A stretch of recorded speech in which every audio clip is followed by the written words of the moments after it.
So welcome everybody. Many thanks for joining this Martin Audio virtual trade show webinar. My name is James King and I'm the marketing director here at Martin Audio.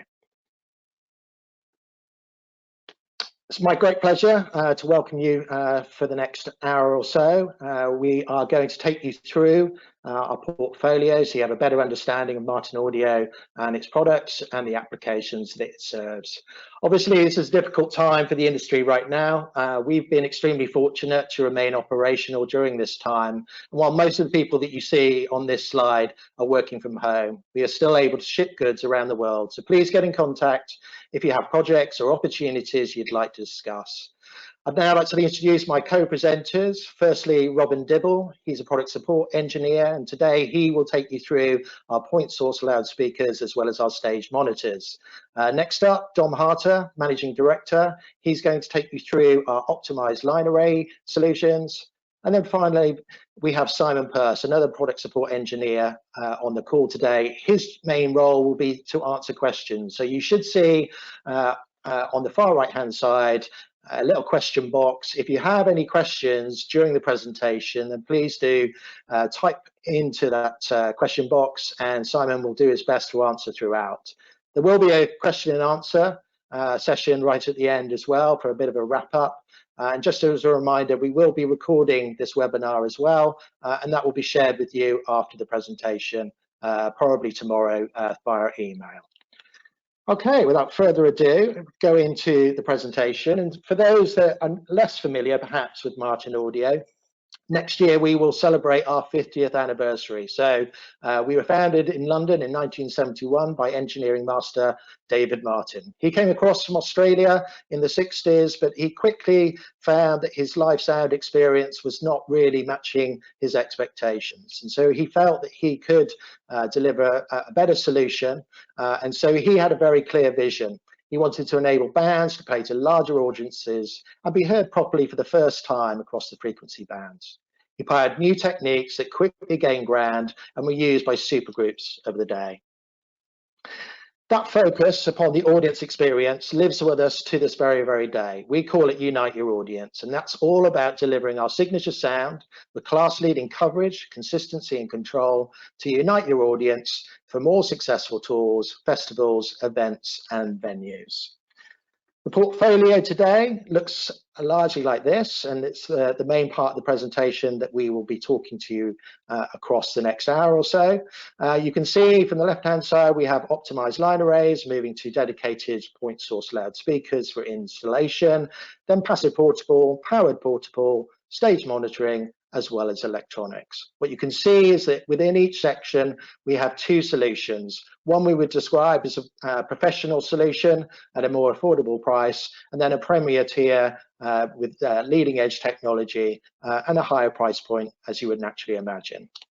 The breadth of portfolio really does enable us to serve a huge breadth of live and install applications across different budgets. Obviously everything from concerts and touring, festivals and theatre, but very much into educational facilities, houses of worship, nightclubs, bars and restaurants, hotels, etc. And if you're wanting to do further reading after this presentation, we highly recommend you going to the Martin Audio website and then checking out the case studies page. There you'll find examples from across all of these applications, the full list of installs and events that you can take a look at, understand what some of the challenges were, what the products were used in that given event or installation, and the results of that as well. So it's a great jumping off point if you've got a particular project upcoming and you'd like to see what maybe we've done before or other clients have done before. It will give you a really good insight to the overall portfolio and matching to that application. Before we go into the main part of the presentation, we just want to touch upon a few building blocks that are relevant across the portfolio. The first of which is our SX subwoofer series. We have a range starting from a single 10-inch sub to a state-of-the-art double 18. We have passive models, powered models, cardioid, as well as weather-resistant variants. So there really is a subwoofer partner for all our loudspeaker systems and applications. We will touch on a few of these throughout the presentation as relevant. Moving on to electronics and starting with our amplifier range, again, we have two solutions here for amplifiers. The first of which is VIA. It's a range of 4 high-performance, cost-effective power amplifiers with 4 and 2-channel models available. Moving up, we have our Icon range. So that's a 4 or 8-channel variant there, sonically pure Class D amplification. We will touch on this on a lot more detail. These are used primarily for our systems, including wavefront precision, as well as XC500 monitors. And it will also serve, obviously, our complete passive portfolio as well, which will also enable Dante to be compliant across that portfolio as well. Moving on to controllers, again, we have two solutions, starting with the DX 0.5, great for little installs and portable applications, and then moving through to the Premier DX 4.0 as well. Okay, I'm now going to hand over to Robin, and Robin's going to take you through our complete portfolio of point source products, as well as talking to you about stage monitors. He's going to kick off with our commercial and dedicated install range. So I will pass over the banner to Robin. You should now be good to go, mate. Lovely, lovely. Thank you very much indeed, James. Good afternoon, good evening, good morning, whichever part of the world you happen to be in. Welcome along. My name's Robin Dibble. I am a product support engineer with Martin Audio. So my day job is systems design, using this catalogue of products that we're talking about today to produce designs for customers, and also developing training along with my colleagues in the department, Simon Peirce, Nigel Mederman and Ben Tucker, and also delivering training and commissioning around the world when we're allowed out of our houses. Of course, at the moment, sadly, we're not even allowed out of the office, but there we go. Such is life at the moment. But I'm going to start talking about our installation offerings, commercial through to premium level CDD, and we're going to start talking about Adorn. Now, Adorn is a new marketplace for Martin Audio into the commercial space. It's an area we've not particularly focused on before, but we wanted to bring some Martin Audio quality and focus on sound through to a much wider marketplace, and hence the Adorn range was born. Everything from cafes through to bars, restaurants, transportation terminals, educational audio visual applications, corporate boardrooms, that kind of application. Taking audio quality a step above the general market of commercial loudspeakers, but keeping the price point very competitive. There's a complete range of products, wall-mounted, ceiling, and our first ever pendant loudspeakers. Now, a key thing with the Adorn series is retaining that Martin Audio voicing. So all of these loudspeakers can form part of a larger installation. So, for example, Adorn may be the right solution for the cafe bar and the lobby. Then you can move on through to Blackline or CDD, or even the arrays in the auditoriums in one space. So an entire building can be fitted out with Martin Audio from top to toe. Looking at the in-ceiling products to start with, there's 3 models that use either a 4-inch or 5 1/4-inch low frequency driver with a range of different back can depths. You can see they all have the same styling, very low profile, very smart grills. Loudspeakers behind them, they're bayonet fit, so they're easy to fit into the ceiling and get the grill on front. Now, crucially, the 70 and 100 volt line taps or switch to low impedance is accessible from the front baffle of the loudspeaker. You can just about see one round about here on this baffle of the ACS55. So you can get your tappings right and balance your system properly once the speakers are in place, and then fit the grills. You don't have to take them out of the ceiling to change the loudspeaker taps. They're packed with ceiling bridges and plastering, so they're all ready to go, supplied in a pair, in a box, ready for you to just get out and get into the ceiling. So we'll start with the ACS40. This uses the 4-inch low frequency drive unit, has a very respectable peak of 109 dB over. So we tend to look at our peak levels as 6 dB over mean. So a lot of manufacturers these days seem to be going for 12 dB. We think 6 is more realistic. So 109 dB peak, that's 103 continuous, with low frequency extension down to 73 Hertz at -10 dB. Now, a key thing with this speaker is it has very wide coverage. So 180-degree conical coverage right the way up through the frequency range, so you can use a minimum number of loudspeakers and still get exceptionally even coverage throughout the entire frequency range when you deploy these loudspeakers. They have a shallow back can, just 100 millimeters, so they'll fit in the smallest of plenums. Likewise, the ACS55TS. So this uses the 5¼ inch low frequency driver, so we get a higher peak SPL of 113 dB, low frequency down to 79 Hertz, but this uses the shallow back can again. So we're talking markets where you have a finished ceiling which doesn't have a lot of depth behind it, through the plenum into the physical structure of the roof. More and more common these days as buildings become more and more compact. Also in markets, for example, such as cruise ships, where space is at an absolute premium and there just isn't the room behind the loudspeaker for a deep backhand, but you still want great musical quality. And then finally in the range, 5¼ inch low frequency again, but with the larger back can, means that we can now get our low frequency cutoff point at -10 dB down to 62 Hertz. Both these two, using the 5¼ inch drive unit, have a narrower conical coverage of 150 degrees, still generous enough to mean a very economical application and still getting wide, even frequency response coverage throughout the room. New to us is a pendant loudspeaker. So this uses the same drive units and the baffle looks very similar as the 5¼ inch low frequency ceiling loudspeaker, and it has many of the same features. The bezel-less grills, very clean look, the onboard multi-tap transformer with low frequency 16 ohm bypass. The 16 ohm low impedance option is great because it means you can actually connect multiples of these loudspeakers onto a low impedance amplifier. Even so, if you're even using low impedance connection, you're still going to get great value for money in your deployment. Now, the key thing is it may use the same drive units, but we don't tune these the same. It's a different enclosure, different volume, so the cabinet is tuned slightly differently, giving us low frequency down to 56 Hertz here at -10 dB. Again, the 150 degrees conical coverage. Great sound quality for environments where there is no finished ceiling, very common these days, both in bars and restaurants, as well as in retail outlets, in DIY, warehouses, that kind of thing. Still want to get quality audio, but we need to be able to suspend the loudspeaker without a finished ceiling present. The on-wall loudspeakers is where the Adorn series started about 12 months ago now. Again, these are available in this case either with or without the line transformer. An on-wall speaker, we reckon, is used often low frequency. It doesn't always need to have the transformer on board, so you have the option of one or the other. Supplied and packed in pairs with their wall brackets, same things apply, tapping via a rotary switch on the front baffle, so easy access, low impedance bypass again to 16 ohms.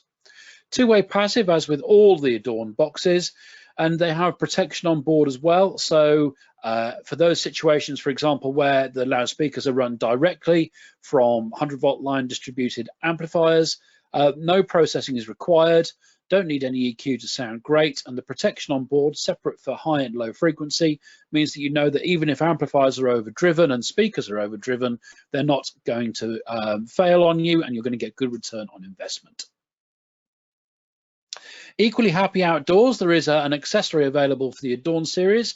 IP44 rated connector cover goes on the back to make sure that your connections stay watertight, and they're perfectly happy outside your bars, restaurants, in patio areas, barbecue areas, that sort of thing, bringing the great sound quality you've got indoors into your outdoor areas as well. So the range was introduced at ISE this year, the full range, Adorn the year previously, and this year we won Best in Show for ISE from Pro Sound News Europe for this great new ceiling speakers and pendant loudspeakers, offering this fantastic Martin Audio sound quality at a very accessible price point and forming part of a larger family of products, making an easy sonic transition from the likes of the Adorn installation series through to the premium installation offering CDD.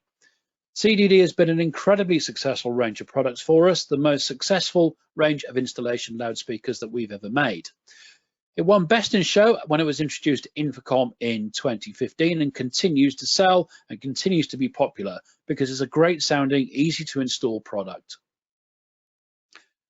Everything from houses of worship, bars and restaurants, through to the main dance floor systems on clubs, theatre sound systems and leisure venues, CDD is perfectly happy in any environment. It looks great and it sounds fantastic.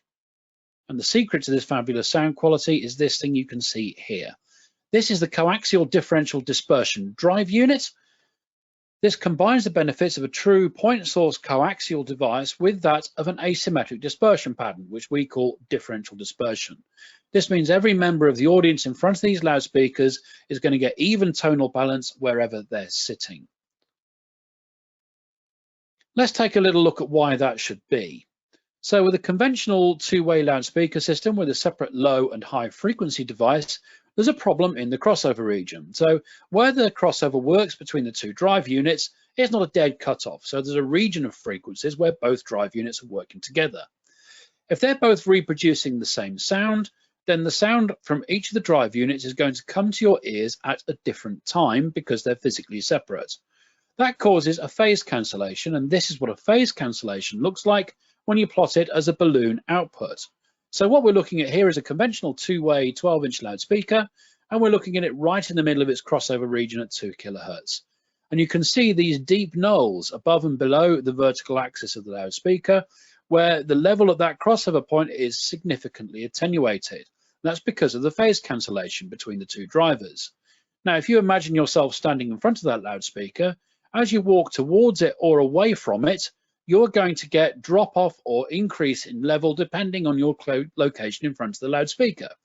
This happens across all the crossover regions, so it means wherever you're standing, you're going to get a different sound quality. The tonal balance is going to shift.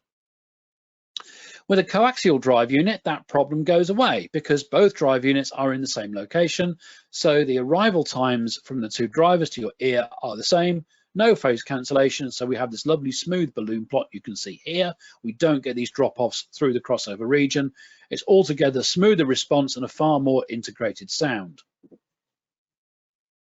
The problem traditionally with coaxial drive units has always been that as you move up the frequency range, their coverage angle narrows. You can see that here. So down the center of the graph, that's 0 degrees on axis of the loudspeaker. Above is off to the left, and below is off to the right of the speaker. We're looking at 4 kHz and above, and color is showing a sound pressure level. So you can see that as we go up in frequency, the coverage angle is narrowing. So when you stand on axis of the loudspeaker, you get the full frequency range, but as you move off axis, you're losing all the definition and all the clarity of the mids and highs. With the advanced waveguides we use in CDD, that's the static waveguide through the pole piece of the magnet, and the waveguides on the cone itself, we take control of that range of frequencies, and we can then get them going exactly where we want, making sure everybody's getting the same sonic signature wherever they're sitting. Now, we choose to make where they go to be an asymmetric dispersion pattern. And this is why. When you take a conventional X by Y loudspeaker, mount it up on the wall, as in the example here, you get this distinct strong hotspot in front of the loudspeaker. Our mid and top drops off as we get to the back of the room and to the sides of the loudspeaker, these cold points where you can hear very little, where you're losing all the definition and clarity of the sound. So wherever you stand, there's a different tonal balance, a different frequency response. By using an asymmetric dispersion pattern that we call differential dispersion, it means we have wider coverage at the bottom of the vertical pattern of the speaker. In the case of CDD, that'll be 110, 120 degrees at the bottom and 70 at the top of the vertical pattern. That means we're wide coverage in the near field, but we're projecting our upper mids and highs strongly to the back of the room through the narrower channel at the top of the vertical dispersion. As you can see on the plots here, we get an almost rectangular area of coverage. Obviously, we get an SPL drop-off, the frequency range changes very little, and the sonic signature stays pretty much the same anywhere within the coverage of that loudspeaker. CDD has a loudspeaker for pretty much every application, as we've already mentioned, from bars and restaurants through to main nightclub dance floor systems. There's a 5- and 6-inch device. They both have a soft dome tweeter in the center of the low frequency cone with the waveguide in front of them to achieve this differential dispersion characteristic. And they really do work. They'll project voice right out into the room, stunning little boxes. The 8-inch, 10-inch, 12 and 15 all use a compression driver The diaphragm is behind the low frequency device, venting through the pole piece and out onto the cone. So there's one for every application, including those out of doors. So there are CDD weatherized, a complete range for use in applications such as patios and bars, as we've already seen with Adorn, but there is now a complete marine version as well. So in the marine version, we use high-grade stainless steels, we use 4-layer weatherproof grills, stainless steel fixings, and weatherproof connections. That means they're suitable for use in areas such as beach bars or on the open decks of cruise ships, still retaining a good lifespan while sounding great in any application. There's a complete range of subs as well, as James has already mentioned. You can choose pretty much any sub you like to suit your project through the SX sub range.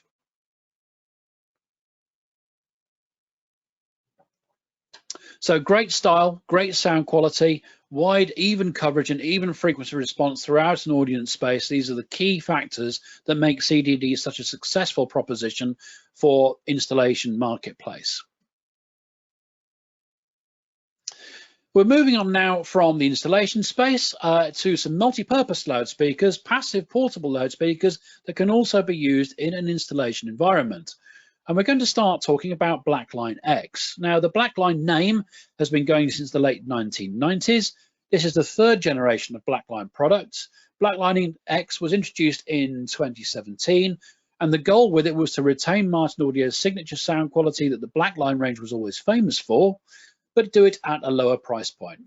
The guys in R&D came up trumps and managed to do that, and we have a great sounding range of loudspeakers which can be used in pretty much any application. So from corporate work as portable loudspeakers through permanent installations in hospitality, bars and restaurants, for mobile DJs, for gigging bands, this is a great solution giving fantastic sound quality in a rugged system which will last you for years and has a 5-year warranty. There are 4 loudspeakers in the range. The 8 and 10-inch low frequency devices, they are partnered with a 90 by 50 constant directivity horn, and the 12 and the 15, that horn becomes 80 by 50, anticipating that the larger loudspeakers will be expected to throw a greater distance. You'll see that all the cabinets have M8 fly points on them, and there's a range of mounting hardware for permanent installation, and they also have nice, easy to use handles on the boxes, which makes deploying them as a portable product very easy. But having them on the back of the box means we retain a clean look of the loudspeakers when they're permanently installed. The handles make it very easy to lift the speakers up onto a speaker stand for portable applications. But in the bottom, where the stand mount is, they are supplied with a blind gland over the hole, and there's no nasty metalwork there visible. So even when it's installed, it still looks good, but it's equally useful when it's being deployed as a portable loudspeaker. There's a range of subwoofers to go with them. There's a single 15, single 18, and there is a brand new double 18. Of course, you can select from the SX range as well if they suit your application better. Worth having a word about the X218, though. This is a new product. It's a stunning dual 18-inch sub, really shifts some air, powerful and punchy, and a really good complement to the BlacklineX range. You can see that all the subs have pole mounts on top to make deployment sub and satellite very easy from the single 15 to single 18, and you can see it also here on the twin 18 when you deploy it vertically or in portrait, put the pole in the top, mount your loudspeaker or top speaker on top of that.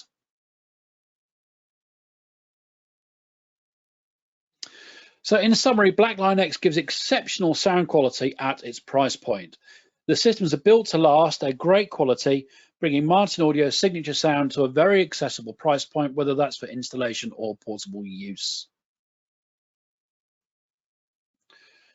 But when we need a premium point source device, that's when we look to XD. So there are 2 cabinets in the XD range, 2-way loudspeakers using premium quality drive units to give exceptional performance and sound quality.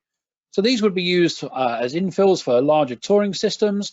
They're great on their own, combined with a subwoofer for live sound reinforcement. They're used a lot in theatres, theatre tours, corporate events, and in houses of worship.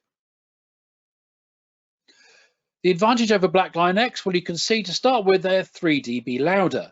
They use high quality drive units with neodymium magnets, so we keep the weight to an absolute minimum. Like BlacklineX, though, they are equally happy to be used as a wedge monitor, so a true multi-purpose loudspeaker, And again, they have the mounting points all over the cabinets, so they can be used for installation as a portable system, as they have touring grade cabinets, or they can be used as a wedge, a true all-round loudspeaker that sounds fantastic and gives great return on investment. We have a range of mounting hardware to go with the XD series, from yokes to variable angle stand mounts, and of course, as you can see here, they do have a top hat built in when you want to mount them on a stand individually at a straight upright angle. So in summary, again, we're looking at 80-degree by 50-degree horns with the devices here. So constant directivity horns on the mid-high section, 15-inch or low frequency or 12-inch low frequency drivers. They're switchable, passive, or biamp, so you can use the internal crossovers, or they can be run off dual amplifier channels for the maximum level in deployment. So moving on from passive now to the powered versions. Excuse me, slurping on the water here, folks. All this talking gives one a dry throat. So we're going to start having a look at the BlacklineX powered. So BlacklineX powered take very successful BlacklineX loudspeakers, puts all the amplifiers and processing you need in the back of the box for a very compact, complete sound system solution. There are two models in the range. There's a 12-inch version and 15, and they're accompanied by the single 18 sub. All of them have the same power amplifier module in the back, and they're suitable for pretty much any application. They're great for installations when you don't have room to put an amplifier rack, but as a portable system, it means your entire sound system is in the back of a car with no need for amplifier racks or processing because it's all in the back of the box. So you can come straight out of your console, straight into the speakers, or as you'll see, you can actually plug your mics straight into the rear. Again, 80 by 50 constant directivity horns, 12-inch or 15-inch, and they can be deployed on stands permanently installed, or they can be used as stage monitors, as you can see here. And also you can see still we've retained all the fly points and the bracket mounting points on the cabinets for installation applications.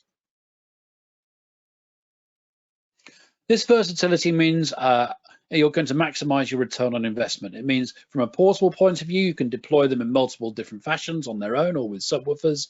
And as an installation solution, we have a wide range of hardware for them. And again, we have the same clean looks as BlacklineX when you install these loudspeakers. So in the back of the box, what do we have? Well, there is a 3-input mixer with DSP accessed via this rotary control you can see on the right-hand side there next to the LCD display. 2 inputs are on XLRs combined with jacks, so they'll take everything from a microphone through guitars right the way through to the line output of your console or DJ mixer. The 3rd input is Bluetooth, and 2 of these can be paired up in stereo for Bluetooth reproduction very easily. The mix out is there available to move on to daisy chain to other cabinets or to link out down to the new subwoofer. There are a range of presets on board, so you can select from standard PA use with a subwoofer where it brings in a high pass filter, or a separate voicing for use as a stage monitors. Now, stage monitors need a different tonal balance to a main PA loudspeaker. We're looking for different things from a monitor. We need a bit more vocal cut and presence on a stage so the performers can hear exactly what's going on, rather than the smooth hi-fi response that we'd look for more from our front of house PA. The DSP feeds into 2 power amplifier channels, so the DSP is also a 2-way crossover, 24 dB per octave filters, into separate amplifiers for the low and high frequency sections. So full protection to make sure that your drivers have a good long life, and the power amp itself has power factor correction. This means that it smooths the power draw from your power supply, making it an easy customer to have plugged into the mains, and is extremely stable even when you're running from maybe the dodgy generator supply in a wedding marquee. They'll run from 100 volts to 240 quite happily, auto sensing, with no need for you to change anything in the back of the box. Not only can they be controlled from the back, but from this summer, an app will be available for iPad and iPhone, which will allow you to not only stream stereo audio to your BlacklineX, but also to take control of a pair of cabinets. And all the features that are available on the rear of the box are available from the app, making remote control nice and easy. So that's the BlacklineX powered series, a great solution when you want fantastic sound quality with a very easy deployment. 2 full range boxes accompanied by a great sounding single 18 powered sub, Bluetooth control and audio streaming available on the range, tough cabinets ready to go out on the road, but equally happy to be installed with all the necessary fixtures on the cabinets. But moving up a bracket, the premium offering in powered portable is CDD-Live. Now, CDD-Live is another very successful range of loudspeakers, comprising an 8-inch, 12-inch or 15-inch CDD drive unit in a tour-grade enclosure, partnered with a pair of subwoofers, single 18 or double 18. So they take the CDD drive unit that we've already discussed in our installation CDD loudspeakers, put it into this tour-grade cabinet, and in the back of the box goes 2 power amplifier channels and a digital signal processor. Now the DSP is obviously taking care of driver protection and is the active crossover between the low and high frequency sections, all of which is now optimized to the CDD drive unit to get even greater performance from it. But you also have access to this DSP, and on board you have parametric EQ, delay settings, individual level, all done through our ViewNet control platform. Now you can do this box by box, or you can gang them together across the network and control groups. But it's equally happy to be a plug and play system. So you just give it some mains, give it some analog audio into the XLR3 connector you can see on the back there, plug it in and away you go. There are presets available on the back panel, as you can see from this preset button here. Firstly, you have standalone full range use. Then you have a setting with high pass filter for when you're using it with one of the SXP subwoofers. And the third again is a discrete voicing for use as a stage monitor. The fourth preset is available for you to store your preferred EQ curve in. So when you've got the system on a network, you can store the settings that you've used into the back of the speaker so that next time you can just recall them at the press of a button. Now we have a network, so what else can we do with that? Well, we might as well send some audio down it. So all the CDD range and the SXP talk Dante, so you can send audio straight down the same network as your control system. This means a very simple, straightforward setup. From a portable point of view, it's particularly easy because you can take Dante straight out of your digital console through a network into your loudspeakers with no intervening processing or amplifier racks to carry around, put in the back of the van or deal with. So it makes deploying the system much quicker, much simpler, and you don't need quite such a big vehicle. From an installation point of view, it makes life very easy. You haven't got to find anywhere to put your amplifier racks. You haven't got to find anywhere to put processors. You just need to get power and data to the loudspeakers wherever you put them.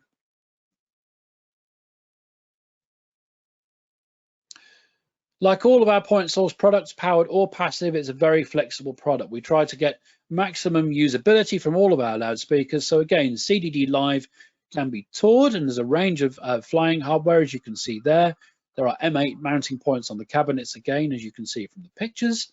They can be stand mounted, they can be flown, a very versatile system with fantastic sound quality and great ease of deployment by virtue of having all the processing in the back of the box. Another award winner for us back in 2017, Pro Sound Web and Live Sound International award winner, stunning sounding product, all ready to go from 8, 12 and 15 and the 2 matching powered subs. Subs, of course, also have the Dante and the network control, and they have presets on board. Interestingly, they also have presets on board for cardioid deployment. So you can take 2 cabinets, invert one on top of the other, select a preset, and lo and behold, you have a cardioid substack without even having to open up a computer. So let's move on and have a look at our stage monitor offering. Just like all the other products we've talked about, we have this dual layer offering. So we have our professional offering and then the premium grade level.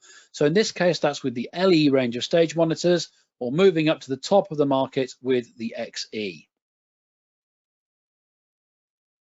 The LE name has been on Martin Audio monitors now since the beginning of the company back in 1971.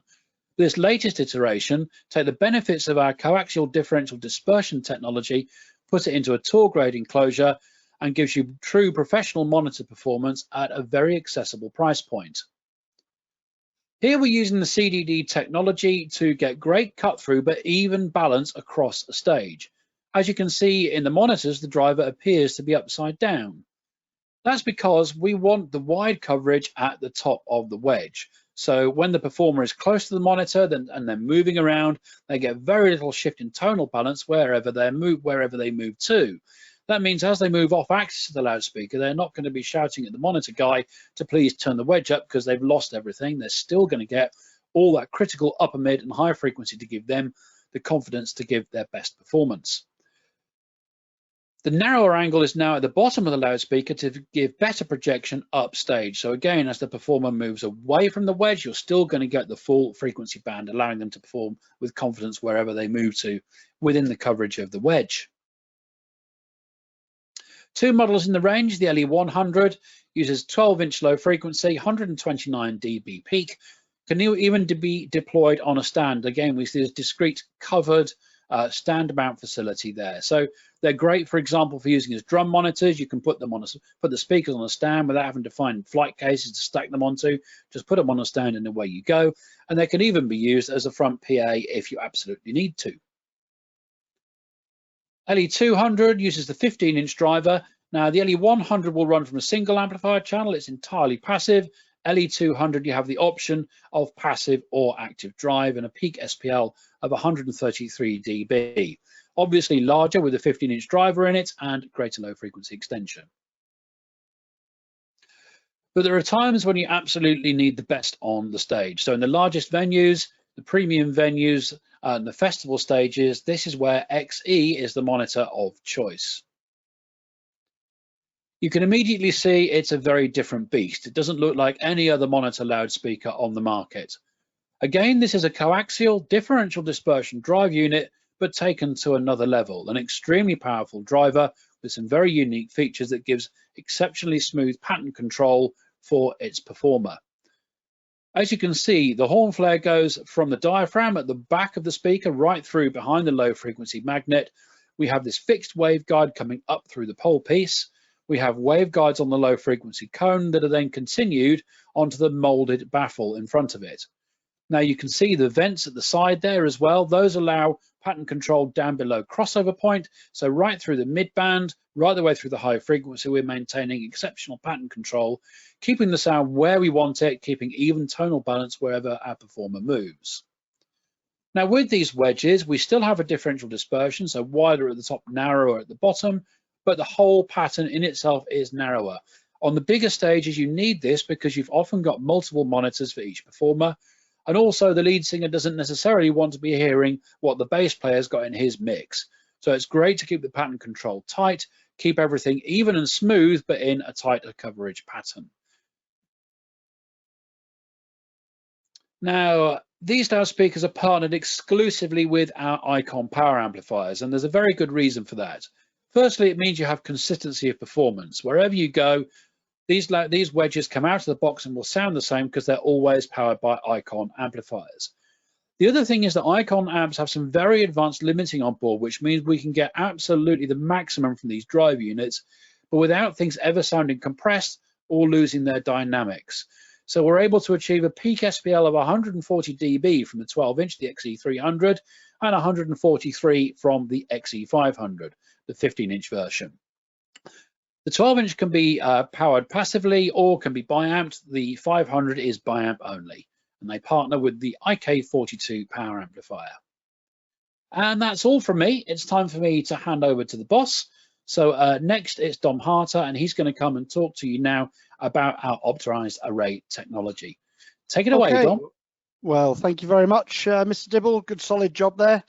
I get the privilege of talking to you all this evening in UK or perhaps morning over in the US where many of our colleagues are about our unique approach to line array deployment and our optimized line array technology, which is deployed in our O-line small installation compact line array throughout our Wavefront Precision series, and of course most famously in MLA. So what we are trying to do here is to get the most accurate and consistent coverage that we possibly can out of a line array hang. And we do this by having 3 different SPL profile controls. Those are, the first is leakage. So we basically don't want sound to go outside of the audience area. Smoothness of coverage within the audience area. So effectively having the same sound everywhere that the audience is. And then probably most famously our hard avoid technology, which allows a user to define an area where the sound really must not go. And then one of the very unique things to Martin is our ability to set these 3 goals independently of each other and have the sound system perform them all at the same time. So that's our multiple goal setting. The basic principle of what we are trying to do is to use a computer to do number crunching maths, to do optimization using mathematical optimization techniques, and remove the trial and error element of setting up a sound system, so that really you guys out there deploying PA and installs and in live events, once we have these things back in our world, really are able to get very consistent results and really focus on the creative side of the production. So where does it start? It starts in a different place for Martin Audio than it does for everybody else. What most manufacturers do with a conventional sound system, conventional line array, is that they'll design a line array module to have, you know, good horizontal dispersion and a nice flat planar-ish wavefront vertically, and then they'll work with some software to model the interaction between of those cabinets and think about the shape of the wavefront which is generated by a hang. At Martin Audio, Ambrose and the guys and Jason 10 years ago, when we started looking at the principles of optimization, realized quite early on that actually we didn't think that was the right way to do it. Because actually, whilst yes, you have a shape of a wave front that comes out of an MLA system, really we don't care about that. What we care about is the frequency response and level that arrives at every single member of the audience. And so we set about devising this optimization technique, and we'll talk a little bit now about how it works. Okay, so very simple. Here's a 2D slice of a venue. You can see lots of little dots in 3 different colors. So firstly, every one of those dots represents a virtual measurement microphone. So when the optimization processes begin, they will analyze the frequency response of every cabinet at every single measurement mic point, virtual point, and the way that they interact with the neighbor that is next to them in the hang. And so in effect, knowing all that information, we can then use optimization to get the best result that we need. And we do that across our 3 predefined goals: the green area, where you can see the audience; the red area, which is non-leakage, so places that we would rather the sound did not go; and then our hard avoid area, which is certainly inside, is typically on the stage or sometimes the roof, where we categorically don't want sound to go.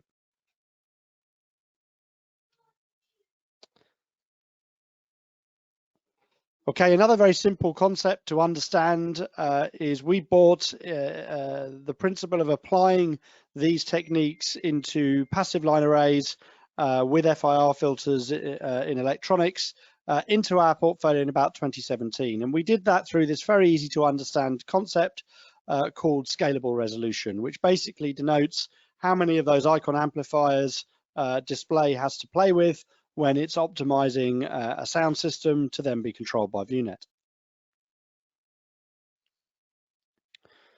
So very simply put, very easy concept to understand. 4-box resolution, which you can see over there on the left-hand side of the screen. Well, that means that I've got 1 amplifier and 1 DSP circuit for 4 enclosures. And then in the middle, you can see 2-box resolution, which would be the most equivalent to how people are used to wiring up line array modules. And then lastly, our 1-box resolution, where there is a discrete DSP and amplifier channel available for every enclosure in the hang. And a very simple way of thinking about this is if I had a 16 deep hang of WPM, our small 6.5-inch line array, in a theater with 16 rows of socially distanced seating spaced out. If I have 4-box resolution, then I am busy processing 4 rows of seats, because each speaker cabinet's pointing at one of those rows of seats, and I'm doing that as 1 block. So you know, across I'll be processing 4, then 8, then 12, and then 16 up the hang. Another way of the other extreme, if you like, or another way of looking at it is at 1 box resolution, I would be processing each cabinet individually. Each cabinet would be pointing at a row of seats, and therefore display would have the freedom to correct the sound to be the same in every single row of seats in the house. What does that mean in terms of frequency response? Well, let's start by looking at just a standard line array. So if you were to take a standard line array without any optimization techniques applied, this is the kind of thing you might expect. In this case, we've used our WPM hang, and we've put a hang of 8 in a room that's about 40 meters deep. And effectively what you can see is you can see the red, which represents the frequency response in the front row, the yellow, which represents the mix position, the blue, the green, which is the back of the auditorium, and then finally the blue, which is the rejection either behind or below the loudspeakers. So the first and most clear thing to everybody is, you know, as line arrays came into our lives about 15 years ago, we all believed that they were such an improvement over the sound and the drop-off that you got with a standard virtual point source cluster in those days, that, you know, really they were the answer to everything, and the sound was going to be the same everywhere. You can clearly see that actually that's not the case. And so in this instance, you know, you've got a load of low mid down at the front where there's all that power that's going to struggle to throw to the back of the room without tailing off. You know, perhaps opposite to that, you've got all of these HF devices at the top of the hang coupling up and sending the top end right to the back of the room. And what all of that means is the guy at the mix position in the yellow frequency response, he's not actually having a representative sound that's mean of the room. So when he's making changes at front of house, it obviously is not going to necessarily sound the same at other points in the room. And then finally, you can see, as most people who use line arrays regularly, you could see the blue was pretty poor. Now, as we begin to optimize, and this is 4-box resolution, so I've now only got 2 channels of DSP and some FIR filters and my mechanical optimization working away to process. And you can immediately see, firstly, that behind the speaker, we've begun to get control over the rear rejection and the sound coming out of the bottom of the array. In terms of the frequency response, it's a little bit more consistent.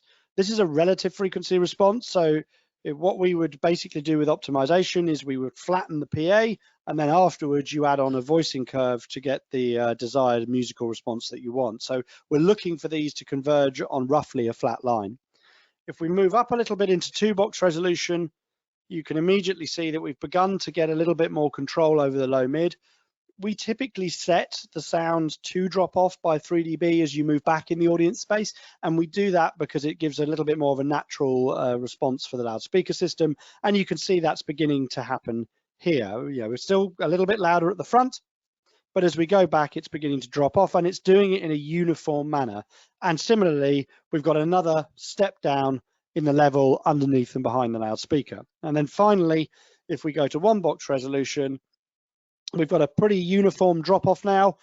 Basically, the relative flat responses are kind of the same at the front, the middle, and the back of the room. And now we've got rejection below the hang of maybe up to 30 dB. And, you know, obviously, if this was a small theater, that 30 dB of rejection is 30 dB louder in the house before gain before feedback kicks in. So, you know, it's going to be much lower distortion because the PA is not listening to itself for a bunch of microphones. It's going to help with gain before feedback, and it's going to give a much cleaner audience response. And of course, at this point, the engineer is pretty darn comfortable that whatever he is doing at front of house is being evenly replicated across the audience space. Okay, in terms of commercial advantages of this kind of solution, I guess the most obvious statement is you don't always use the same number of amplifiers depending on the application, and amplifiers cost money. So you can imagine, you know, in a budget limited rave for a production house, you know, maybe going to 1-box resolution isn't practical for the customers, and those spare amplifiers can be used to power monitor wedges, because we can use Icon amplifiers with everything we make, you know, or perhaps a corporate gig where they are very concerned about intelligibility of speech across a big auditorium, and really 1-box resolution is going to guarantee that. and therefore the client can pay a little bit money for it. So on the production side, it means that we can vary depending on the result the client needs, depending on what the loudspeaker is actually doing. We can vary the amount of electronics that are required. The example I like to give on the installation side is much more about continuing a permanent relationship with the client. So, you know, typically sound systems in the install market are often under pressure for price. So we might be able to go in, install a WPM system at 4-box resolution. So with a couple of amplifiers processing the system, you can do, you know, even at that level, you can do kind of 32 amps or 32 speakers off an amp. So, you know, really, really cost effective. And then what we would do is encourage that, you know, every year the client's making an incremental improvement that the cabling was put in for the beginning. And so instead of the sound system being an initial upfront heavy cost that then just deteriorates over the time, we're able to go back with a long-term plan to continuously improve the performance of the sound system over the coming months or years. So in terms of how it all works, it's pretty easy really. There's 4 quick steps. You go into display 2, you draw a quick slice, vertical slice of the room, and you drop your speakers in. After that, you define your audience areas. So where there's an audience, where you want the harder void, and where you want no leakage. Then you move on to the next step, which is the first level of optimization. What now happens is based on the height that you've put the hang and the requirements that you've put on the sound system, a mathematical process will run and it will go through every single combination of angles that is possible for that loudspeaker hang, not as a geometric model, but as a full acoustic model. And it will come out and say, okay, with no processing whatsoever, the best result I can give you is this. And then we move on to optimize from a DSP perspective. So first thing we need to do is we need to tell it if we're using scalable resolution, how many amplifiers we've got. And we do that with that little graphic you can see with the line array modules in different colors. And as you tap up and down, it colors speakers the same to easily show you where you're going to wire them up. That's the first bit. The next thing we do is we need to weight our goal setting. So as described at the beginning, we have these 3 goals: non-leakage, audience area, harder void. Now, the mathematics process needs to figure out how much effort it puts in each area. And so all of those bars that you can see, the red, green, and blue, they add up to 100%. And as you increase the emphasis on one target, you decrease the emphasis on the other. And that's useful because there are applications, for example, Block 9 at Glastonbury, where nearly all the emphasis is on a harder void to stop the sound system upsetting neighbors 200-300 meters away from the site, and it's a rave, so out front you want it to be nice and loud at the front. The flip to that, and perhaps far more common, would be a pretty even split between the 3, where it's trying to keep sound off the stage in, for example, a theater, and then still maintain a very consistent performance in the audience area. So 4 easy steps: chuck in your venue information, set the goals, click optimize for mechanics, click optimize for acoustics via the DSP. And then what we do is we move through that process, and at the end we have the rigging information that we need, and we have an exported DSP file that can be loaded either into MLA enclosures or, in the example showed on the screen, into the IK amplifiers for use with wavefront precision. So that happens through a piece of software called ViewNet. ViewNet loads in all of those FIR coefficients, and then it does pretty much everything you would expect a modern piece of sound system control software to do. Allows grouping, presets, gains, all of that kind of stuff, control of levels, EQs, delays, and becomes the hub of managing the sound system while the performance is going on. So James has touched on these already. Our Icon amplifiers are used exclusively with our Wavefront Precision series, and that's not only because of their power and their flexibility, but also the process of getting all of these FIR coefficients up into the loudspeaker hang.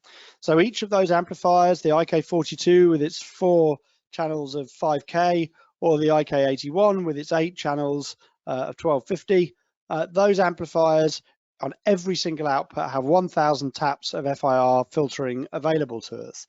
And that enables us to control the sound right down to 100 Hertz with about a 10 millisecond delay for full FIR processing, whilst also having all the features you'd expect from a modern amplifier. You know, incredibly lightweight, Class D, proven reliability, 2 AES inputs, analog inputs, Dante, and of course controlled by ViewNet that I've already mentioned.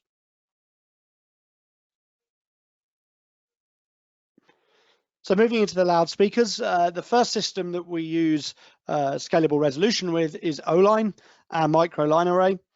O-Line has been in our family for about a decade and was initially, you know, the birthplace of the idea of using mathematics to optimize the coverage of a sound system. Initially purely with that mechanics optimization, but then last year we introduced and added in scalable resolution via our IK amplifiers to enable us to get the maximum performance from an O-Line hang. The speaker itself is a funny little chap with its two 4-inch or 3.5-inch low mid drivers with their contoured diaphragms, and then in the middle those very tightly packed 1/2-inch tweeters that are 0.8 of an inch apart to ensure vertically we get the tightest beam that we possibly can, while still having something that behaves as a line array element.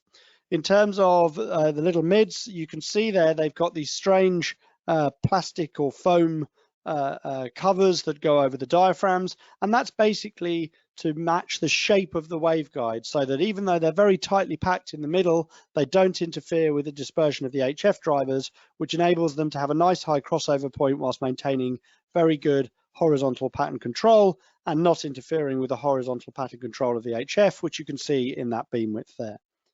So this micro line array is for installation. There are an absolute myriad of examples of success installing O-Line over the years, and we do that with all of this, ironmongery that allows us to have all of these versatile rigging options and the like, and then to have them in a discrete way. So once it's all rigged, it looks very discrete and is very practical on an installation. Okay, so moving on from O-Line, we go up to our passive line array offering, our passive optimized arrays, which are the Wavefront Precision series, starting with the little guy, the WPM, all the way up through the 8 and the 10, up to the big guy, the 12-inch, the WPL. We first brought two of these 4 products to market in 2017 and immediately won awards for the principles of taking that technology that we've harnessed over the years in an MLA system and really bringing that to a wider market, particularly in the installation sectors where perhaps people don't want to install fully powered systems all the time. So moving into the speaker specs themselves, here is a WPM. It's a dual 6.5-inch array, and you can see it deployed here on some pretty big arenas given its tiny compact size. Moving into the specs of the loudspeaker itself, it's a 16 ohm dual 6.5-inch line array module, and it's passive. So there's a passive crossover network inside there, meaning that one amplifier channel is required only, make it particularly flexible in the world of scalable resolution. The frequency response is 76 to 18 kilohertz, and it has 100 degrees of horizontal dispersion and does 10 degrees in the vertical. In terms of max SPL, Robin already touched on this. We quote things with a 6 dB crest factor. It's become particularly popular with some of the European brands to quote a 12 dB crest factor. If you want to make a comparable comparison between those guys and us, you take our 130 dB, which we consider to be measurable, reasonable, and representative, and you add the extra 6 dBs of marketing on top, and away you go. In terms of the unit itself, it's about 14 kilograms, so it's a pretty lightweight, compact unit. The HF drivers are these 3 little 0.7-inch horn-loaded compression drivers. A theme through all of our arrays is multiple small diaphragms handling HF. We do this, they move faster, they don't have the distortion characteristics of the great big 2-inch drivers that lazy designers plop in other arrays, and they also allow us to physically get the low-mid sources close together. And again, as we move on to the low-mid, you can again see we've contoured those right to the shape of the front of the waveguide, and we've done that partly because it's just the way it's done, but predominantly because what we've done is match the shape of the driver fronts to the waveguide, and that means that even as they're pistoning back and forwards, they're not interfering with the HF waveguide. And it also means that the entirety of the front of the loudspeaker is an HF waveguide. So you'll often see a couple of direct radiating little 6.5s and a little horn in the middle from people who've not designed arrays. We choose to use as much of the front of the enclosure as we possibly can to ensure that down at the kind of 2K-ish crossover point we have on that model, that we're getting the best horizontal pattern control that we can. So a little bit on accessories. I'll just quietly not list the lot, but basically what is important to understand about Martin's line array offerings is that whether it be wavefront precision or MLA, we have tons of very, very flexible accessories to enable our customers to deploy these systems in a myriad of different examples, electronics, rigging, the whole lot. What are the things that we believe if you buy a sound system, and it's going to become especially important over the coming months, is flexibility in deployment is absolutely the key thing. A small array like WPM does need to be able to be a collection of little speakers on a stick on a stage, but at the same time, you want to be able to hang 16, 20 of them deep and do a concert for 5,000 to 10,000 people. And therefore, we have an absolute myriad of accessories available for all of this stuff to ensure that our customers get the most that they require out of the loudspeaker offering. In terms of packaging, we recommend packaging optimized arrays with these new cardioid subs. This is the SXC115. It's a 15-inch sub with a 12-inch sub in the back, and you can see lots of different applications. Diving right into the specifications of it, it's got a 15-inch driver with a 4-inch voice coil doing the lion's share of the business at the front, and then separately processed on a different DSP and a different amp channel is a 12-inch driver with a 4-inch voice coil in the rear. And together, those are processed to give a cardioid dispersion. What does that mean? Well, effectively, when you are standing in front of the subwoofer, they are constructively adding together.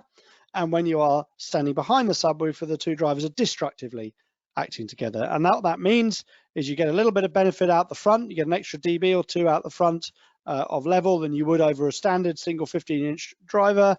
But then you also get this 21 decibels of reduction relative to the front position behind it. And that's really important, especially when you're going to mix it with an optimized line array, because optimized line arrays are so quiet behind them, and this really helps keep the level down on the stage. So we're now going to move up to WPS. For those of you that have been to our open days, this would normally be the point where we listen to the loudspeakers, and I'm sure that we'll all get to do that again. But anyway, moving on to WPS, that's the 8-inch model, the next guy up in the family, and we'll dive right into the specs. There's quite a lot going on in here. When we looked at the 8-inch array category, we felt that there was a lot of people, just shoving a pair of 8s either side of a little waveguide and putting a big old diaphragm compression driver in the middle. And we don't really like the sound of big diaphragm compression drivers in that kind of application, and we don't like, low crossover points, which we'll talk about a little bit more in a sec. And so we wanted to do something that was really true to our brand ethos and had the crossover points we like and had excellent pattern control. So anyway, this unit's fully passive. So a 3-way passive unit with a frequency response from 70 Hertz up to 1820K. And again, going up a size in line array module for us means going up about 3 dB in level. And so 133 dB a peak, and again 100 in the horizontal and 10 in the vertical, and that's 27 kilos in weight. So just moving on.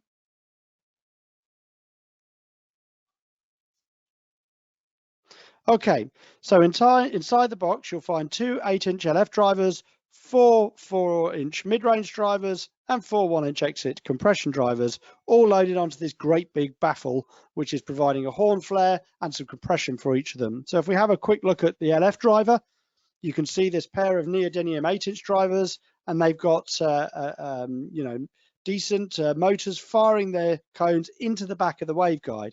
What that actually is a compression chamber that allows us to lift the upper end of its frequency response by getting some free sensitivity before porting the rear so that we get a decent amount of LF extension below them.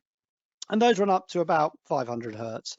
We come out of those into kind of the vocal mid-range drivers that in this case run up to about 2K.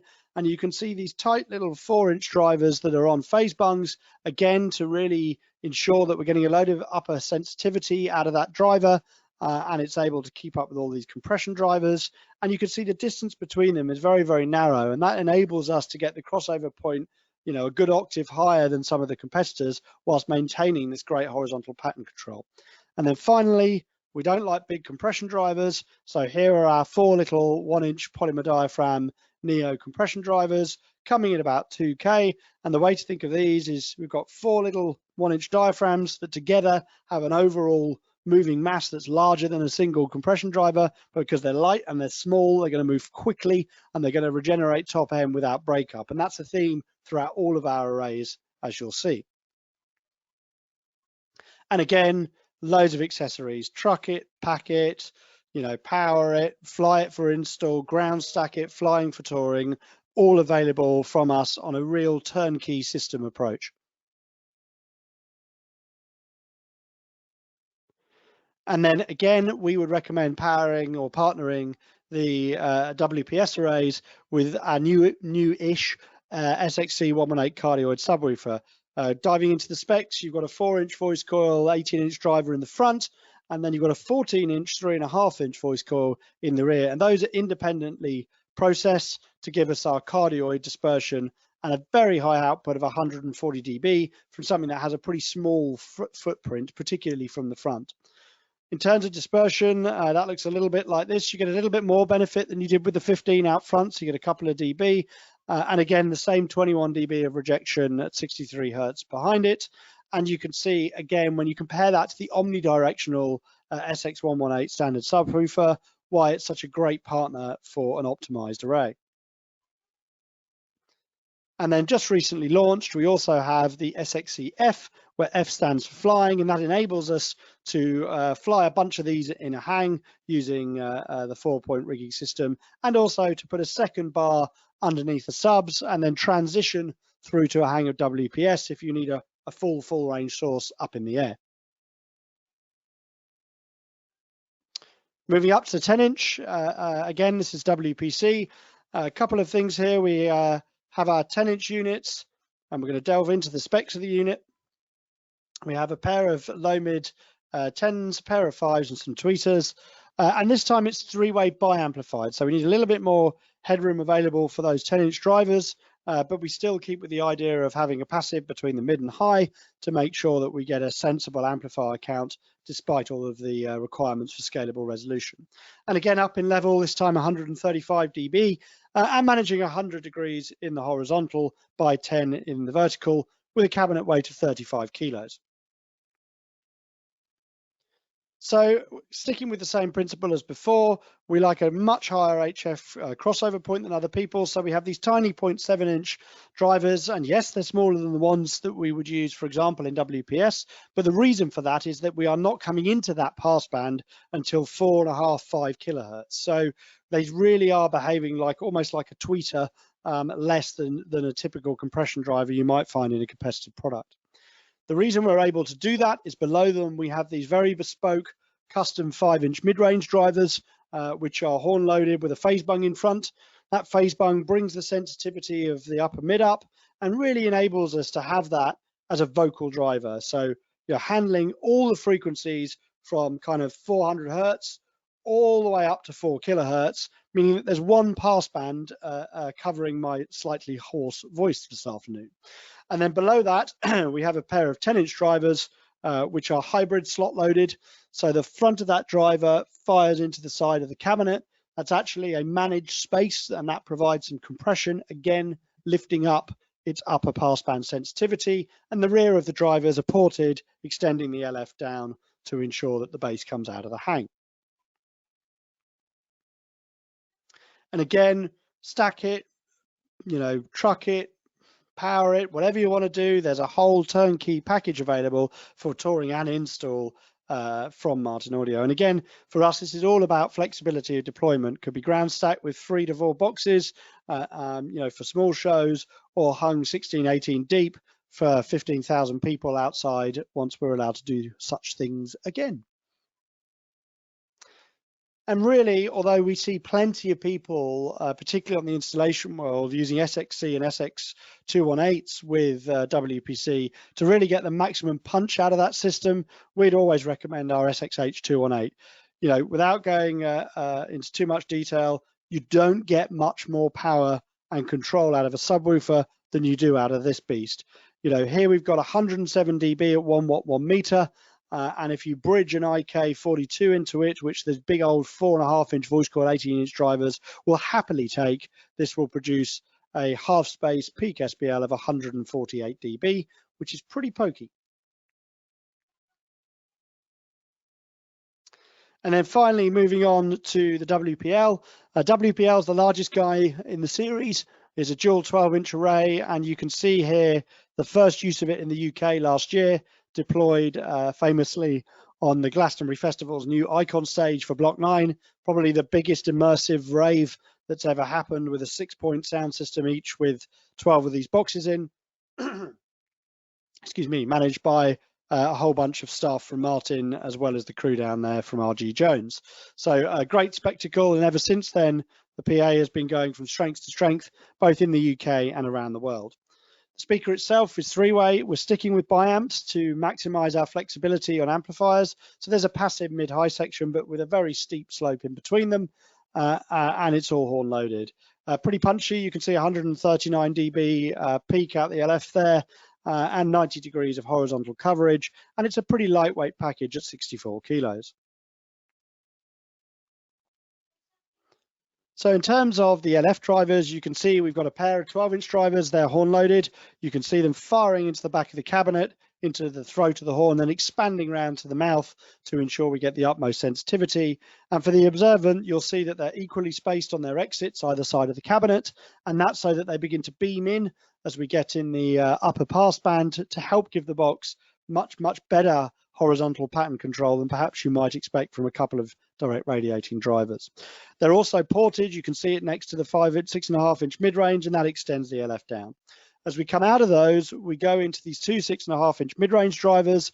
Again, they're handling 250 hertz up to about 3.5 kilohertz. So they're handling the whole of the vocal range. Excuse me 2 seconds.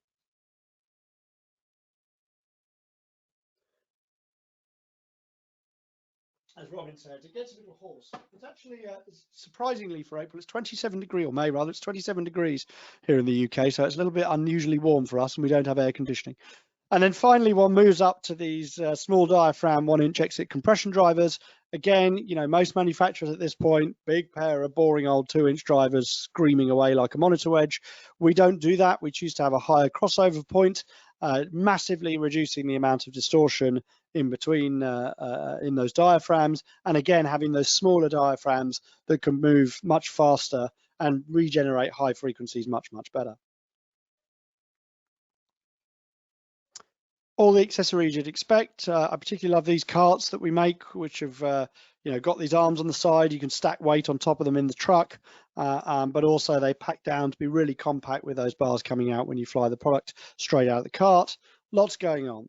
Then finally, you know, rounding up, we would recommend again that WPL is married to our SXH218 subwoofer, and just recently we've launched the flying variant of that, the SXH-F, which now enables you to hang 3 of them above the WPL system by having a pair of fly bars, using one as a transition grid. Equally, it has a 4-point rigging system, so if you want to turn around every third box, it's possible to hang a fully cardioid deployment as required. So in summary, scalable resolution offers lots of flexibility to the installer, to the production company, to the event, etc., to tailor and change the system requirements. You know, as I said earlier, we're very proud of their exceptional sonic performance, and I really hope that quite soon we'll all get to enjoy those together. Okay, so moving on finally to MLA. We're going to talk a little bit in detail about MLA, but the whole family includes the MLA Mini, the MLA Compact, and then the MLA system. And this is the absolute ultimate today in the optimization array offering from anybody on the planet. Maximum hard avoid, improved consistency, and an entirely active self-powered system approach. terms of MLA itself, appeared in our world around 2010, but really began to make its way into the market across 2012 and onwards, and today is a multi-award-winning sound system at multi-award-winning events and festivals all over the globe. So how does it differ from wavefront precision? Well, this graphic shows it to you very, very simply.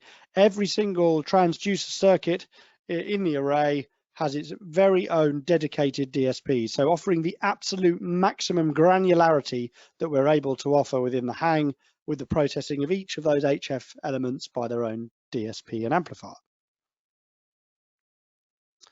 So firstly, very similar acoustics to a WPL. It's the highest SPL multicellular array element. It's got a 4-point rigging system, very good horizontal pattern control, which I'll talk about in a moment, dedicated amps, and of course, as I've already said, it's a 3-way loudspeaker. There's also a dedicated downfill enclosure that has 20 degrees of vertical and is a little bit wider in the horizontal to avoid burning array elements down at the bottom of the hang. So in terms of what's going on, there's an AES input, there's an analog input, runs down at 50 Hertz, 90 degrees in the horizontal and 10 in the vertical. A little bit heavier than WPL because we've got to put in that big rigging system, but more importantly, the electronics package into the back of the enclosure. And you can see the HF, which is always a good indicator of the ultimate PA output, is capable of 145 dB from those 3 1-inch compression drivers we discussed earlier. So there they are, individual 1-inch exit compression drivers. They are processed individually, so very, very, very tight granularity, particularly in the near field of a big PA, where we're able to get a step up in control. And then those run from about 3 kilohertz up to about 20K. Now, people comment on the fact that our mid-high is asymmetrical and wonder as to why we've chosen to take that approach. One of the things to understand with the FIR processing available to us is, the crossover between these two components is 196 dB per octave. There is a brick wall separating those mid-range and HF drivers interfering with each other. Similar approach to WPL, we then have these mid drivers, again 250 up to 3.5K, each individually processed this time for the maximum amount of resolution. And then finally, the LF drivers, you can see same kind of principle as WPL, pair of 12s firing into horn with the rear volume ported and using a clever port technique to reduce the amount of power compression and turbulence from that flared port. Many of you will know this, but certainly over here in the UK and several parts of the world, MLA has established itself as the system for dealing with very large events where hi-fi quality audio is required, but have off-site noise issues. That's a picture of Hyde Park. Some who know me know that I've worked on that gig on and off, mostly without a Martin Audio hat on. And when I joined Martin Audio and went to Hyde Park in the first year, the first thing that struck me was amongst all the changes they'd made was a change to Capital Sound and an MLA system. And, really, we were comfortably run 100, 99, 100, sometimes a little bit more throughout the whole day at a gig that traditionally was running at 95 or 96 and has 75 dB offsite noise limits 200 meters away from the site. And that was all achieved partly because of the harder void, but also because what you get with a conventional system is going to drop off like this, 3 dB are doubling for distance if you're lucky, up until the point it becomes a point source. What you're able to do with an MLA system is effectively use the optimization to hold the level flat in level across the audience area past the mix position into the delays. And that means that the front row and the mix engineer are both getting the same level, but it's still going to drop off in the same way once it becomes a point source when you get distance from it. And that enables us to get this dramatic improvement in the level across the audience space. And delighted that Jim King there, the Senior Vice President of Live Events for AEG, is more than happy to give us a quote. Similarly, we spent a long time and have a long relationship with the Killers. Killers have been a Martin Audio client since they started touring in the noughties. And their current front of house engineer, Kenny, is a big fan of MLA and I'm delighted to say a friend of most of us at Martin Audio. And everywhere he goes in the room, he still says the PA sounds the same.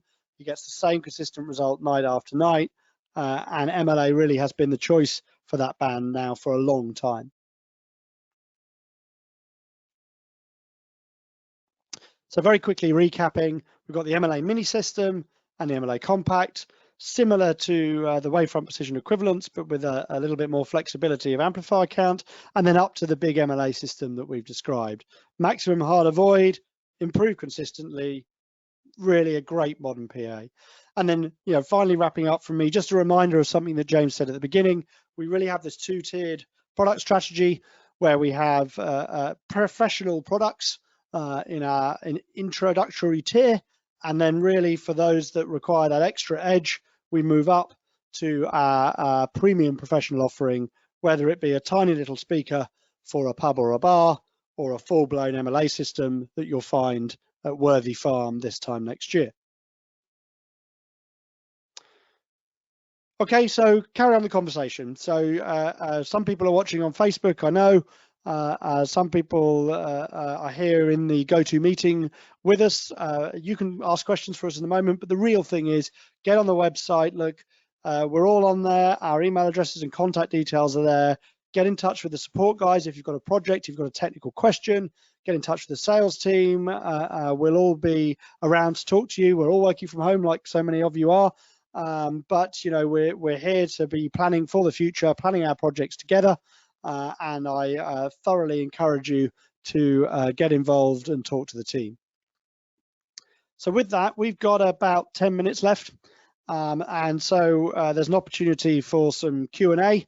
I believe most of you who are on the GoToWebinar should be able to type questions in a chat box, and Simon will either type back or Robin and I'll pick them up and we'll have a conversation about it. Similarly, for those guys on Facebook, I know Brad and some of the other team are monitoring the Facebook stream. So if you have questions there, by all means ask them there. If they're not answered, we'll pick them up when the recording is later held by Facebook, okay? Mr. Dibble, welcome back. Thank you very much, sir. Still working. How are you? Still working. Very good. A couple of questions that came in early that are quite pertinent. That while we wait to see if anybody else has some questions. Sure. First question was, why does Martin Audio horn load everything? It's free output. There's two things. Firstly, if you can increase the sensitivity of the original driver, then you increase the ultimate amount of output that is available to it from the system. Secondly, you get to have better control over the system. And then thirdly, what I would say is everybody's top end driver is horn loaded in some way, shape or form. So you've got a compressive device on a horn in the HF. Really one of the things that we achieve by horn loading everything is that we have a similar dynamic response, be it the LF bands that are horn loaded or the HF. So you get free output, you get more consistent dynamic response across the pass bands, and you get better control, and it doesn't cost any money. And another good question we were asked earlier was, why do we have smaller drivers at the back of cardioid subs? Well, the answer to that one's quite simple. We get everything we need out of that smaller drive unit to do that job. And if we put a bigger drive unit in there, we wouldn't have room for the reflex ports, the cabinet would be heavier, it would be a bigger box. Yeah, I mean, perhaps the easiest way to think about it is when you see people deploying cardioid arrays of normal subwoofers, they nearly always have two facing forward and one facing backwards, or if you're French, three facing forward and one facing backwards. But the point is, to achieve that cardioid dispersion, you don't need as much energy out the back as you do out the front. So we might as well use a smaller driver, and as Robin says, save everybody a bit of money. Absolutely. Brad, a good friend, Brad Berridge over in the US, since CDD is so versatile, are there plans for more rigging options? Well, not that I'm aware of at the moment, but there are plenty of options on the box and mounting points, and there's a lot of custom stuff out there. Could you ask Brad, if you're going to answer that question in my house when we have dinner together in Amsterdam and now on a webinar, I take it you're not being entirely satisfied with the answer that you've had today. So given that, I'm sure we could look at something. I mean, broadly, for those that don't know, Brad works for a production company. Broadly, CDD is an install range. And I think, perhaps down the line, we might have something a little bit more interesting for the kind of applications that Brad's talking about. He said, if I just keep answering, you'll come out with something to shut me up. You're not wrong, but you've got to ask a bit more yet. Okay, Steve Payne, while perhaps not ideal, do you expect one might achieve good results pairing SXH218 with WPS? And what are the downsides to this approach? I think it'll be fine, Steve, is the short answer. I mean, It works. it's the usual thing is there becomes a point where the little drivers just don't sound like the big drivers. And so, the danger is, I've known Steve for a long time. The danger is you end up with a situation where you're running turbo sound floodlights over 21-inch subs, and there's a great big hole in the middle. But in reality, I don't think that will be an issue with WPS. I think, it will perform better with a direct radiating 18 at the higher parts of the passband at the crossover point. But ultimately, the SXH218 is one hell of a sub, and I think we would, Robin and I personally would probably say the benefits of the SXH over the SX218 probably outweigh any disadvantage you're going to get there, as long as, of course, your client will actually allow you to put them in the same room as a WPS, but that's a different discussion. The really fun bit is when you have an SXC118 flown with WPS and then put the SXHs on the floor under them. That's when it gets really interesting. Okay, a good friend, Mr. Sauder over in the US, is asking if there's any plans for a powered cardioid sub. Not at present. The problem is we haven't really got anywhere to put a power amp inside them. Yeah, I mean, I would say two things. My team will tell you never say never to Martin Audio and making new products, but it's not on the roadmap today. As Robin put it, look, there's no space. That's the first point. And the other is really the most common partnership for us has been those cardioid subs with the Wavefront Precision family, and because the Wavefront Precision family is already passive, that's kind of why we haven't gone that way. But I understand the point, Wayne, and I suspect I know which cabinet you'd like to partner it with. What are the chances, from Dylan, good old Dylan Thompson, what are the chances of a 15-inch powered Blackline sub? Reasonable. There you go, reasonable. So, I mean, we have I mean, for those that don't know how manufacturers work, all manufacturers typically have about a 3-year product roadmap, and that moves around a bit depending on what's going on in the market, which is a particularly interesting comment at the moment. And certainly, we've seen quite a lot of early success with Blackline XP, and we're really, really happy with how that product category is progressing to us. So it would make sense for us to look at expanding it in the future. Dylan said that'll do him for now. I'm very pleased to hear it, mate. There was one other question which goes quite nicely, actually, that one, which Si's already answered, from Jack Warren. Are you looking at launching 8 or 10-inch versions of BlacklineX powered? Yeah, we're certainly considering it. There are economies of scale involved, and we just need to consider that price point. It was discussed, in fact, when we originally did Blackline XP, and at the time we weren't sure whether we were going to be able to get the kind of sonic performance that we've been able to get in the end, and we really felt at the time that probably wouldn't be the case with a lower cost 8-inch, but that may well have moved a little since 3 years ago when we started developing the series. Next question, what's the next webinar? Well, that's next Wednesday, and it's me learned colleague Ben Tucker for the early part, and I think my colleague Joe Lima will be doing the late shift in the US, and it's for O-line with scalable resolution. One question from Michael Palmer. Hey, Palmer. Is it rude? I'm reading it first before I read it, just to make sure. Are there presets in the amplifiers to fly LF above WP or behind, to the side, and vertically in the same array, i.e. moving the rejection null point? Well, the cardioid subs, obviously, if you're going to hang a bunch of them then they're going to have a fixed null point from the nature of their preset. So I guess the answer is, at this point, no, we don't have movable null points in the cardioid subs. Well, I'd answer it slightly differently. As a rule of thumb with wavefront precision, firstly, the starting point always assumes that the subs are in line with the top, because that's what it does. But actually, there's not so much a relationship, and perhaps more interesting is we don't really have presets. Okay, so when you tell display what you want it to do with the sound system, it creates the presets on an entirely bespoke, on a bespoke setting for precisely what you've asked it to do, and then you squirt it in. So it's not really a thing where you would go and recall a preset, but perhaps more something where the sound system has been deployed and display goes telling you how to set it up by giving you the correct export files. Does that make sense? Makes sense to me. One from Gaston Brisky, is display available for Mac? Sadly, not at the moment. It will run in Parallels or Boot Camp or whatever. The short answer is we have actually had it running on a Mac, but we're not planning on launching Display 2 on a Mac. We've got some pretty exciting software projects that are going to start coming to fruition over the next 18 months. And I think once you start to see those, it'll become apparent.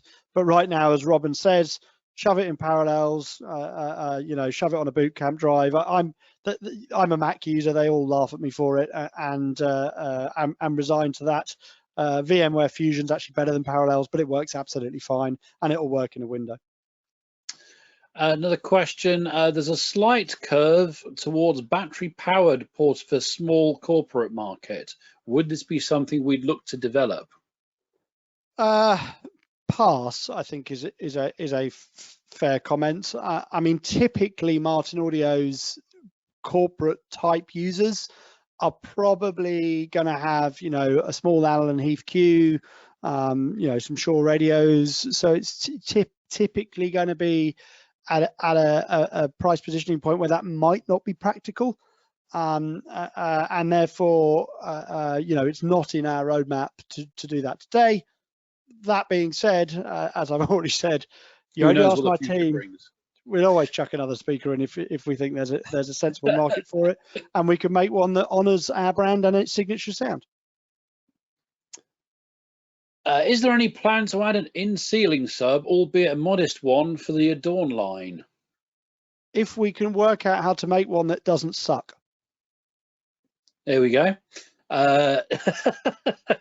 Not that That's I'm a project for dare R&D. to pass an opinion on the performance of any other in-ceiling sub that I've heard over my long career in the professional audio industry. And you could always put an SX110 up behind the ceiling. It's got all the fly points on it. I have to say the best results I've heard are people taking little 10 and 12-inch subs. They've got M10 fly, ours, but they've all got M10 fly points on them, taking out a ceiling tile and shoving one of them in the roof. And really the point is that to get the kind of performance that you want, that's sort of a minimum starting point with an SX110. And of course that doesn't necessarily fit your standard architect specifications for sticking sub in the air.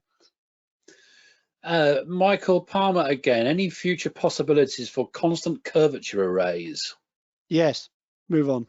There we go, next question. Any more before we bring this to a close? Eric from Eric Yorda, what is your current assessment of the live sound and commercial markets? How do you see things opening up in the coming months? Okay, how's your crystal ball, Dom? Have you given it a polish lately? I think, look, it's going to be a few months. It's going to be different in every country on the planet. What we are seeing is we're seeing countries where this hit pretty early. We are seeing them beginning to open up in different sectors already, and countries where it hit pretty late that it didn't. Certainly in the UK, there's lots of media coverage about respecting social distancing and almost no media coverage about the fact not a single live event is going to make enough money to be put on with only 20% of the audience in the room. So I think, realistically for the majority of our markets, the live production stuff, the big stuff's probably gone for this year. The mid-range stuff might start dribbling back towards the end of the year. What we're seeing in installed sound is a little different. The long-term installation projects, we typically have an 18-month window that we can see of what's coming towards us for installations. That's actually pretty buoyant, and in fact, it's actually gone up considerably during lockdown, which is quite interesting for us. But I think, realistically, if you want a broad brush, the fewer number of the people that are in the place, the quicker that market's going to open up.